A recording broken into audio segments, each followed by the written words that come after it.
Most people interact with AI through a chat box, typing a prompt and receiving a reply. However, that interface hides the reality that a standalone language model cannot actually perform work. It can only discuss it. Moving from a conversational interface to an autonomous workflow requires building a specific architecture around that core model. To see why, we have to look at what the machine is actually doing. A language model is a prediction engine. It breaks text into tokens, calculating the likelihood of what comes next. For "the sky is," blue might be 80%. Turning up the temperature dial flattens this distribution, picking less likely tokens. This is where creativity originates. Because the core of the system is a probability-based token guesser, we cannot rely on the model alone for accuracy or action. Instead, we have to treat the model as an engine and construct a ladder of engineering around it to provide the structure it lacks. In 2017, a team at Google published "Attention is All You Need." They introduced a mechanism called attention, which allowed models to look at all the words in a sentence simultaneously. This meant the AI could finally weigh the relationships between distant words, figuring out, for example, exactly which noun a specific pronoun was referring to. This breakthrough relied on a two-part architecture. The encoder acted as the reader, absorbing text to create a deep internal representation of its meaning. The decoder acted as the writer, taking that understanding and generating a response one token at a time. For years, the industry followed this split. Google's BERT model used only the encoder. It was a world-class reader, perfect for search and sentiment analysis, but it couldn't write a single original paragraph. The direction of the field changed when developers scaled up the decoder half alone.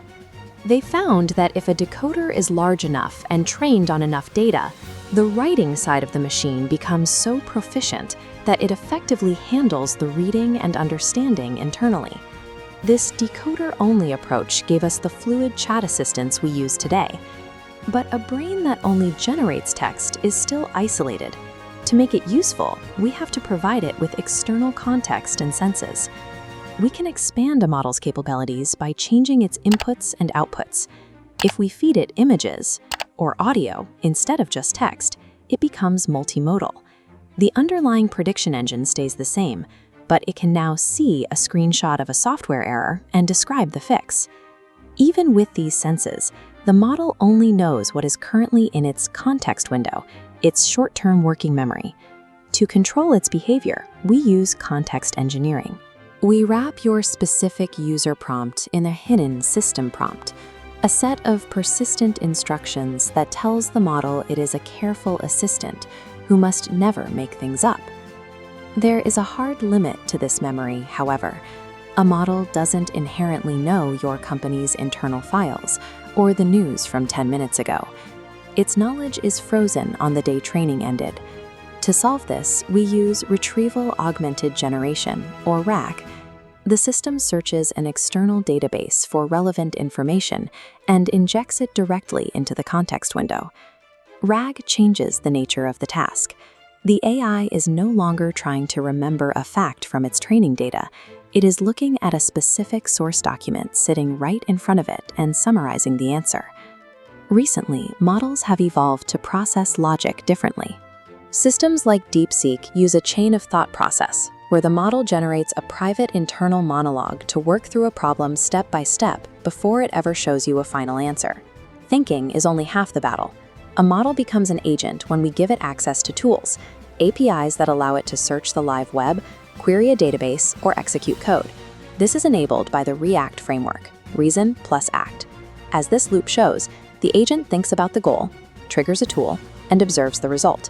If a tool returns an error, it reasons about what went wrong and tries another approach. By combining a reasoning brain with a tool-based feedback loop, we move past simple question and answer exchanges. The autonomous system becomes capable of executing multi-step digital tasks and automatically correcting its own mistakes along the way. This autonomy introduces a problem. Remember those weighted dice? Because agents are non-deterministic, they can behave differently every time they face the same task. To rely on these systems, we need AI evaluations, or Evals. This is the engineering practice of taking qualitative human judgments, like whether an answer was helpful or safe, and turning them into hard, quantifiable numbers that can be tracked and measured. This is the complete capability stack. We start with a model as the engine, add context and data through RAG, enable action through the agentic loop, and ensure reliability through Evals. This is the blueprint for building AI that actually works.